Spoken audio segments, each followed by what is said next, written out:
বানাতে গেলাম এক আর হয়ে গেল আর এক। করতে চেয়েছিলাম ইনস্ট্যান্ট মুসুর ডালের ক্রিস্পি ধোসা।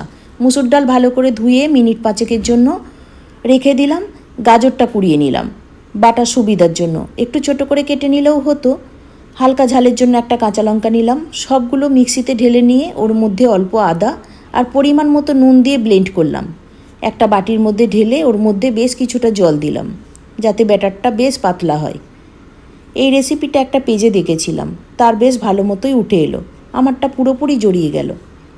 ফ্রাইং প্যানটা ভালো করে গরম করে ব্যাটারটা ছড়িয়ে দিয়ে উপর থেকে 2 চামচ তেল দিয়ে ভালো করে ভাজার পরেও এটা হলো না বলে তখন 2 হাতা ব্যাটার আর একটা জায়গায় নিয়ে ওর মধ্যে অল্প ময়দা, একটা ডিম আর অল্প নুন দিয়ে মিশিয়ে নিলাম।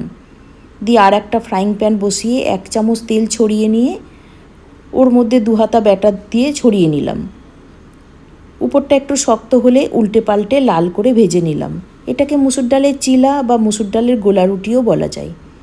গাজর আর মুসুর ডাল থাকার জন্য মিষ্টি মিষ্টি আর নরম এই চিলাটা খেতে দারুণ হয়েছিল।